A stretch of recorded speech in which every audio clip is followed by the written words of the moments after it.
Ukhal Bandhan and Salvation of Yamlarjuna. Once, wishing to feed Krishna with butter, Yashoda began to churn milk in the morning. Very soon, Krishna too awakened, and not finding the mother on her bed, he set out to search her. Soon he found her in the courtyard where she was churning the milk. He began to insist for breastfeeding at once. So Yashoda stopped churning and began to breastfeed Krishna. Affection played on her face. Suddenly the milk kept on the fire pot began to boil. Yashoda left Krishna in order to attend the boiling milk. But the unstated Krishna filled with anger and broke the pitcher of curd. Then he went inside and began to eat butter. When Yashoda came back, she understood the matter and began to search him with a stick in her hand. After eating butter himself, Krishna was now feeding the monkeys with it. Seeing the mother come in hot pursuit, Krishna jumped over the mortar and ran away. Yashoda chased him, but soon felt tired because of her bulky body. Thereafter, Yashoda proceeded to tie Krishna as a punishment. She got a rope and tried to tie Krishna, but the rope fell short by 2 fingers. She joined many ropes together, but the result was same. Every time the ropes fell short by 2 fingers. Soon, Yashoda was bathing in sweat. When Krishna saw his mother in depression, he himself tied in the ropes, tethering little Krishna to a heavy mortar. Yashoda engaged in usual household tasks. Tethered to the mortar, Krishna glanced at the 2 Arjuna trees, which were standing on the gate like 2 sentries. He resolved to save them. Maitreya asked Parashar about the trees. Parashar said, the Lord of Wealth Kuber had 2 sons, Nalkubar and Manigriv. One day they were enjoying the sweet company of pretty women on the bank of Mandakini river. Just by coincidence, Devarshi Narada arrived there. Out of shyness, the women folk at once covered themselves, but both the sons of Kuber stood boldly, without feeling any shame. Indignant Narada cursed them to become trees and stay in that form for 100 years. Narada showed kindness as well, that despite being in tree forms, they would have the memory of God alive and would be saved by Lord Shri Krishna. Thus, to keep the words of his supreme devotee Narada, Lord dragged the mortar to the 2 Arjuna trees. He walked in such a way that the mortar got stuck between the trees. Krishna then pulled the mortar, and in no time the trees were uprooted. 2 divine men appeared from the uprooted trees and bowed at the feet of Krishna and prayed him with pure hearts. Then they departed to their heavenly abode. Migration to Vrindavana. The uprooted Arjuna trees fell with thundering sound. All the people shivered with fear and felt as if lightning had struck somewhere. All the elders including Nand met together and discussed the matter. Unanimously they concluded that, of late, disturbance had increased in Gokul and the circumstances were no longer conducive to raise the kids like Balram and Krishna there. So, they unanimously decided to leave Gokul and migrate to a verdant place named Vrindavana. In their opinion, Vrindavana had ample vegetation and fertility to support them and their cattle. Thus, on an auspicious day, the entire population of Gokul set out for Vrindavana. They packed their households on bullock carts and drove their cattle in herds and started in convoy. In Vrindavana they built their houses and started their life once again. Parashar says, the verdant environment of Vrindavana, Govardhan mountain and crystal clear waters and sandy banks of Yamuna river together filled the hearts of Balram and Krishna with joy. Along with the fellow cowherds, they began diverse kinds of plays there. Salvation of Vatsasur. One day, Balram and Krishna were grazing their cattle on the bank of Yamuna river. A demon, meanwhile, took the guise of a calf and mixed with the herd. Obviously, he had malicious intentions. Lord Krishna had already seen the demon taking calf's guise and mixing up with the herd. He signaled Balram, and they together reached near the calf. The calf appeared particularly healthy, so Krishna and Balram mockingly saw it with admiring eyes. Suddenly, they held the calf with its hind legs, and tail twirling it in air they threw it in the sky. When the demon died, they threw him on a cart wood apple tree. Salvation of Bakasur. One day, all the cowherds took their cattle to a large pond to let them drink water. There they say, a huge creature sitting like a hillock on the bank.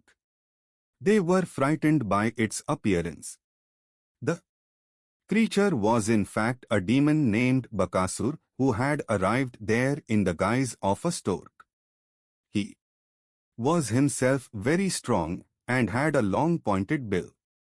As soon as the cowherds drew near him, the stork hastily picked up Krishna and swallowed him. Other cowherds, including Balram, were stupefied. They could not believe their eyes. But inside the beak, Lord Krishna made him extremely hot and caused severe burning in demon's throat. So the demon could not swallow Krishna and regurgitated him and began to hit him with his strong beak. But Lord held his beak with both his hands and tore the demon's mouth apart. And as soon as the demon died, a ripple of joy surged among the cowherds. Salvation of Aghasur. One day, Krishna planned a picnic near Nandanvan. So rising early in the morning, he awakened his fellow cowherds sounding a horn. Together, all the cowherds and their cattle went to the forest. There, on the bank of Yamuna river, they began to play joyfully. Nandanvan was in fact an abode of the demon Aghasur. Kansa had sent him there. Seeing the boys playing, he felt extremely jealous. Knowing that Krishna had killed his brother Bakasur and sister Putna, it seemed an ideal moment for the demon to avenge the death of his siblings. Thinking thus, the demon took guise of python and lay in the way and opening his mouth like an opening of a cave. The cowherds too fell in his trap.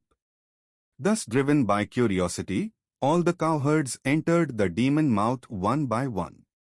When Lord Krishna saw that his friends had entered demon's mouth, he too entered it to protect them.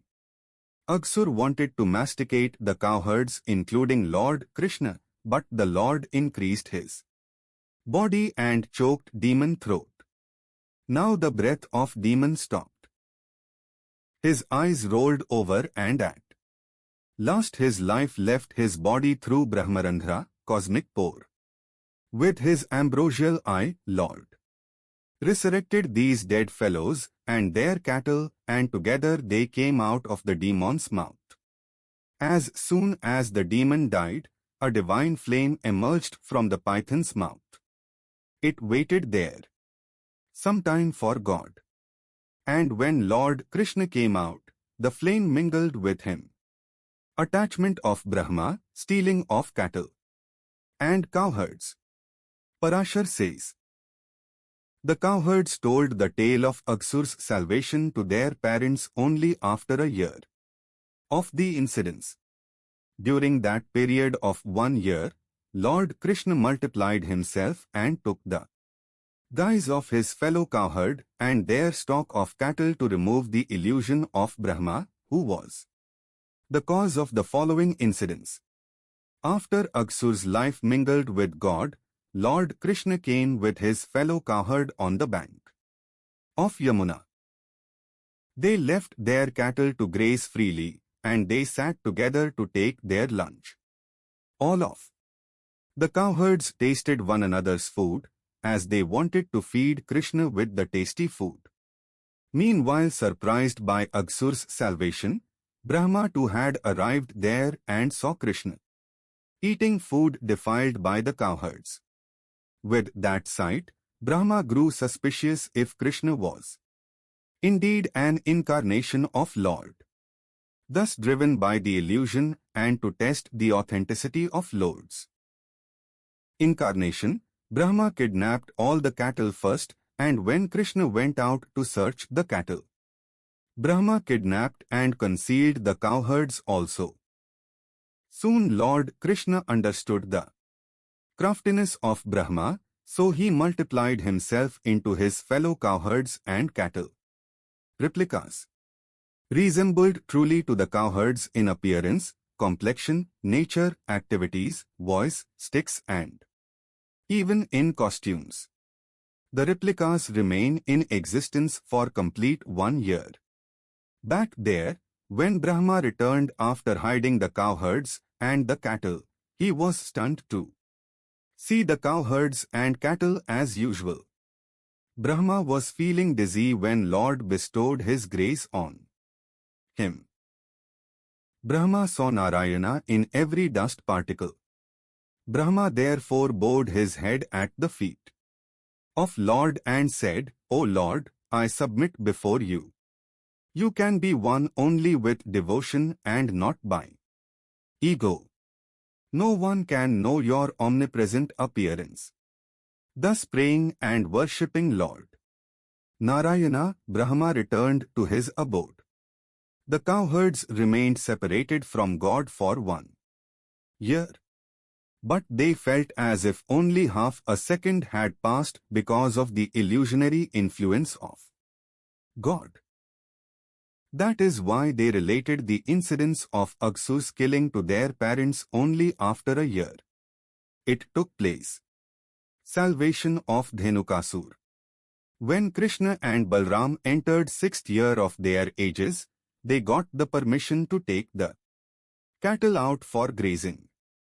Along with their fellow cowherds, the two brothers too began to take their cattle to Vrindavana. Thus they sanctified the earth of Vrindavana with their pious feet.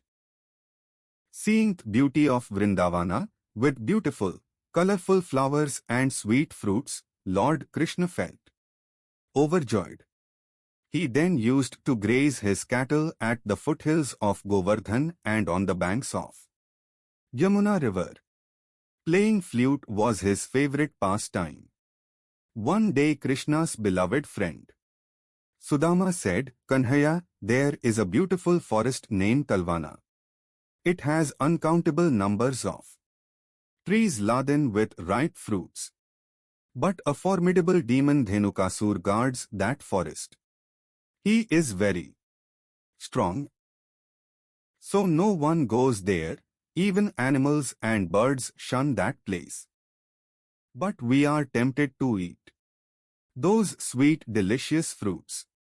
If you and thou, Balram, wish, we may go there and eat those delicious fruits." Thus hearing this, Krishna and Balram guided all of them to Talvana. There they shook the trees, and in no time a heap of ripe, delicious fruits gathered under the trees. All the cowherds began to eat fruits. While eating, they were also making lot of noises. Disturbed by the sound of fruits falling and noise of the cowherds, the demon Dhenukasur arrived there as a donkey.